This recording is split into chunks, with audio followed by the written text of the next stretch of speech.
Hello YouTube, welcome back. Chris here. Today I want to talk to you about the Specialized Future Shock. This is a very popular feature nowadays from Specialized, a little micro suspension they put up in their endurance road bikes and their gravel bikes and some of their hybrids now. And I get questions a lot in the shop about the serviceability of this shock and how you take it apart. Even for a decent mechanic, if you're not familiar with one of these, this is not the easiest job. There's a lot of operations that go into the assembly of this and how it attaches the stem to the fork. And if you're not familiar, it is good to familiarize yourself with it before diving in, because there's a lot of different things going on here. But we're going to take it apart here and show you what's going on inside of this and how you assemble this, how you change the springs for different stiffnesses, and hopefully give you a better understanding of how this device works. The first thing I like to do when servicing a Future Shock or doing any work on it is getting the handlebar and stem out of the way. Makes it a lot easier to manipulate these parts because you don't have all this extra weight and bulk, and you can really get at everything better. So what we're going to do is we're going to loosen up our stem first. And I've already kind of done this here. And that'll make our handlebars rotate. This cap is not a traditional cap. There's no tools for it, and it's hard to get a grip on sometimes, but you just kind of have to grab it and turn it. Now the other thing with this cap, it's going to back out to about there, and it'll kind of stop. And that's because there's a little rubber grommet on it that holds it into the hole. And see if I can get a close-up here. See that little piece of rubber and that little fine threading? That's what goes down inside there and holds everything together. Once that cap is off, you can, just like any traditional setup, you can pull your handlebars right off of the steerer. Now the steerer tube in this setup is a little different than a traditional steerer tube because it has this sleeve. This sleeve here slides off like that and basically adapts the stem to fit with the Future Shock here. So handlebars are off, we can start to work on our Future Shock here. Another little pro tip that I kind of use, if you're working on a headset, it's not bad to have your stand really low to where you can actually have the wheel of the bike on the ground. Because what that's going to do is if you loosen up that headset, the fork's not going to fall out. So instead of having it up in a normal work stand, I actually run a really low stand, sit on a stool, and do it on the ground. Anyway, next step here, they have this cover, and there's a couple different covers on these Future Shocks. This bike comes with two different ones. This is a high stack cover. They also have this one, which is a low stack cover. They both work a little differently, actually. The low stack cover has a hole in the side and two holes in the top you use to make your adjustments. The high stack cover, you actually have to pull this little sleeve off. It kind of clips in like this, and there's no tools needed to remove this. It's just a aesthetic cover that wraps around that collar there. This collar here is what holds everything together. So it's a lot more like working on more of like a seat post or a seat binder than a headset. Because your fork stops right here, your Future Shock takes over as a steerer tube and your stem goes on top of the Future Shock. Next thing you're going to do at this point, we're going to remove the actual Future Shock. Now there's a couple different things going on here. You have a pinch bolt right here, 4mm pinch bolt. That's what holds all the Future Shock in. So if I loosen that up, I can actually slide this straight out. And here's where you can see it's a lot more like a seat collar. Let's see if I can get a closer view here of what's going on there. It's a lot more like a seat collar than an actual headset. And so this is what holds everything tight. And I'll give you a close-up of the Future Shock here in a little bit, but I want to go through this piece here. You've got a lot going on here. This pinch bolt holds everything, clamps down on the Future Shock, and that's the first thing you want to do in reassembling this, but I'll show you that later. These two bolts are actually going to tension your headset. So there's The headset's pretty much a normal headset except for this upper aluminum race. Or maybe steel, I don't know what it's made out of. But anyway, that race has these two set screws here that push down, and that holds all your bearing assembly tight. This front portion is just a little tiny screw. I believe it's a 2 millimeter. Nope, it's 2.5. And this guy, when you back this out, will actually allow you to slip this collar off. Now before I take the collar off, I'm going to loosen up these two tensioning bolts. The way you do this, there's actually two sets of screws in here. You've got a 2.5, which is this one. That's what locks the set screw in place. So you back these off a few turns, and then you can actually take a 2 millimeter and slide it down in the middle, and there's a second set of set screws that actually tension the headset. So I'm going to loosen those up, and at this point I can take this collar straight off, and that's our collar. So the fork here has two splits in it. That's what allows it to contract and tighten up on your future shock. This bottom race, we'll call it, is what contacts the set screws. There's actually, if you can see real close here, there's a little notch in the front, but there's two little indented portions right here on each side of the groove. That's where those set screws fit in. So at this point, I'm not going to go through how to service the headset because it's just like any other bike. So maybe we'll cover that in another video. It's just bearings in the top and bottom. This comes up through, and this collar is what holds everything together. You may recall in, I think it was late 2018 or early 2019, Specialized had a collar recall. So any of the older model ones, this piece is what was actually replaced. So you had to go into a Specialized dealer and they would put a new one of these on. You can tell if it's a new one or an old one if you're at home. If you pull this collar or get to this collar and this number, I believe it was like a short number, like a 1 or a 2, and just one digit, is most likely going to need to be replaced. They just beefed it up a little bit. I don't really know exactly what they did to change this part, but they did change it out with a more, I don't know, safe one, they say. So yeah, if it has a digit like this, T something, or a longer number, it's good. But if it's a real short number, like a 1 or a 2, you're going to want to take that into a Specialized dealer and get that replaced. So anyway, we've got it all apart. I'm going to give you a closer look of the actual future shock here. We're going to take that over to the table and show you how the springs and everything work in that. And then we will show you how to reassemble this. So here we actually have the future shock assembly.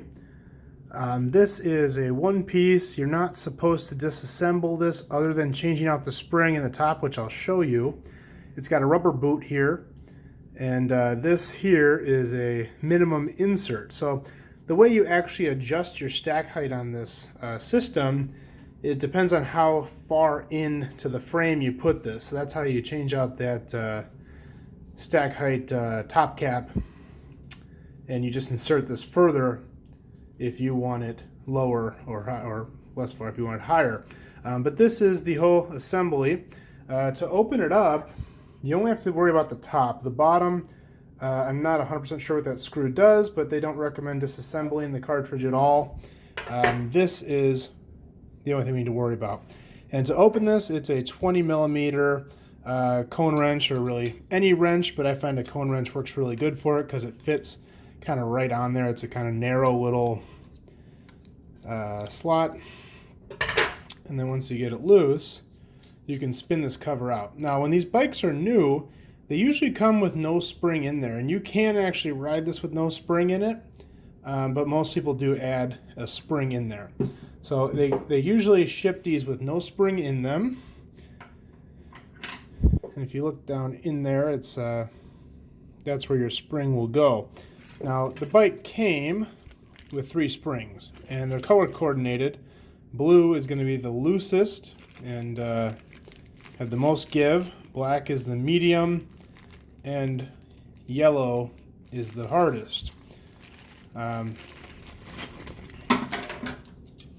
So you just pick the one that you prefer, and you can test ride them and see. Also keep in mind, you don't have to pull this all the way out of the bike to put the spring in. I'm just doing it for demonstration purposes. All you would really have to do is pull the stem off, loosen up that top cap, and you can slide a spring in. But we're going to put the black one in, that's the middle. It just slides right down in there, like so. It will stick up a little bit, and you kind of preload it as you put the cap on. Here's your cap, fits right over. And then you do have to kind of compress it a little bit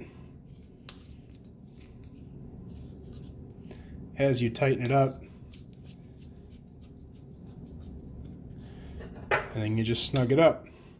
Also, a good thing to know, because I'm sure someone's going to say it in the comments, you should be using a torque wrench with this. I will go back and torque this later, but for video simplicity, I'm just using regular wrenches to take this apart, and they do provide torque spec with these. So that's how you change the spring on your future shock. Now we'll go back to the bike, and I will show you how to install one of these, because it's actually a little more difficult to put this back in. You have to get the order of operations right than it is to take it out. So let's go do that. So to start reassembling our headset here, we'll start with the collar off. The first thing you're going to want to do before setting this up is you're going to want to back your two set screws out. If you don't have these out, you're probably going to have to redo it, because they only have so much movement to them, where if you don't get them nice and snugged up, it won't properly tension your headset. So you're going to take your wrenches, starting with the 2.5, moving out the locking bolts, and then using your 2mm and moving out the actual set screws in there. And you just kind of want to get them flush at the bottom here, not sticking out. Just a good thing to do before you start. Now when you reinstall this little set screw on the front, there actually is a hole in the carbon right here. I'll see if I can get in a little closer there. Right there. And that's where that lines up. It's also very important that this split in this upper steel or whatever race is in the front, and that your little notches for the set screws are on the sides, where the notches are on the fork. So after you do that, you could slide your collar on, and the first thing you do is use the set screw. What this does is it basically stops this collar from popping up and off of the fork. So this actually will line up with that hole. You kind of fish around for it. There you go. And screw it all the way in. And that's step one. Now, the next thing you're going to do is actually install your future shock. You can't clamp down on this until you have something in here. You'll break your carbon fork. It won't work. You can't tension these until you have your future shock in. So we're going to take our future shock, and I'm using the high stack piece, which looks like a little cape until you put the other surrounding piece on it.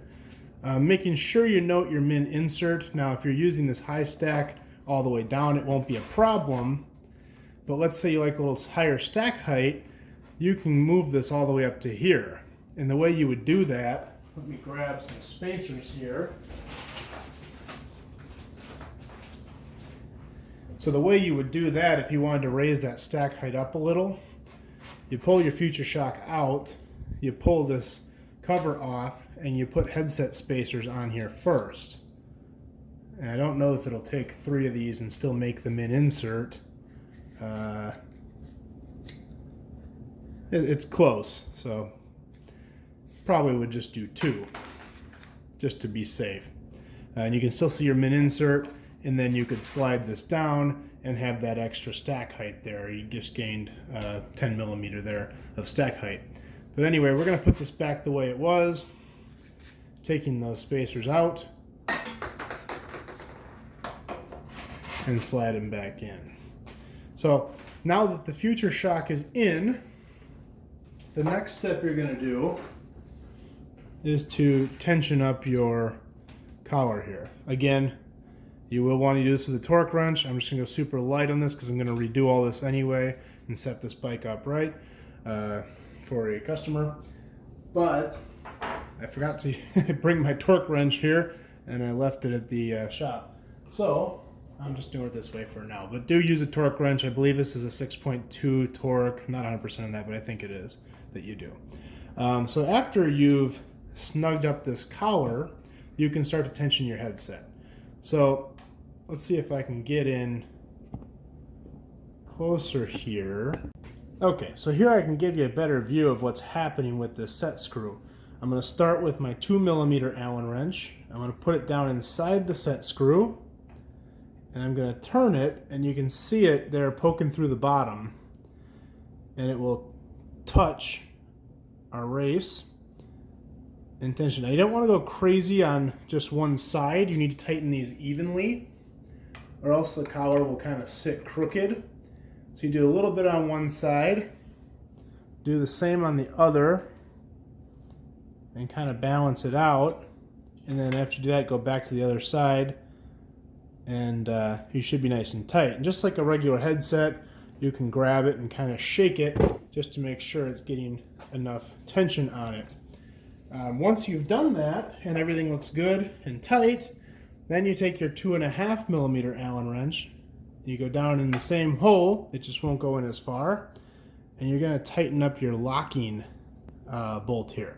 And that will lock those little set screws in place and keep them from backing out or loosening up over time.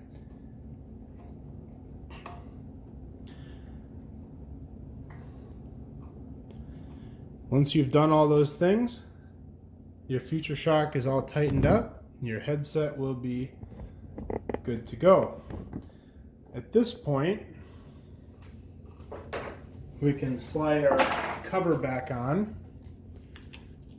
just like this, and you're done.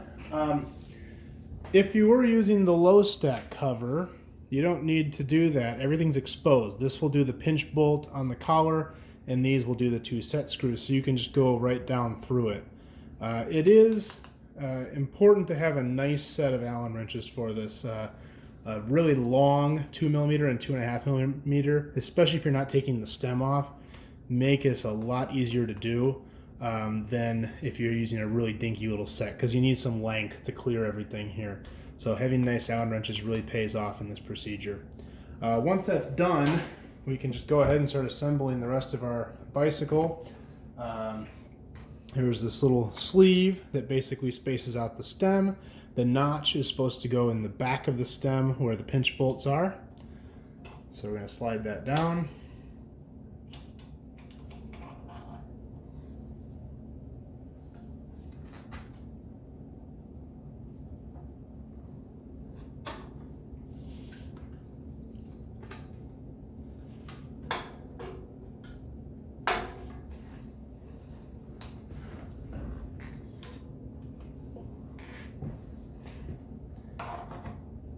And then we can just slide our stem back on. The one nice thing about the Future Shock, this top cap and the stem, it doesn't need to be tight down. It will clamp down to the Future Shock. Everything's tensioned down here. So really, you don't have to worry about anything with the headset while you do this part. That's why this cap here is more just a decorative cap. You just kind of push it down and twist it finger tight, because this actually isn't holding anything together. Your pinch bolts on your stem will keep your stem in place, but nothing's going to rotate. Whoops. Nothing's going to rotate because it's all done up with this collar down here. So then we can tighten this up here, and we will be ready to ride. So I hope you found this informative. This is definitely a pretty cool little piece of technology and something you don't see every day. And if you have any questions, concerns, comments, if I did anything wrong, please let me know below in the comments. If you like this video, please like and subscribe. And I'm going to make some more tech videos and bike builds and things just like this.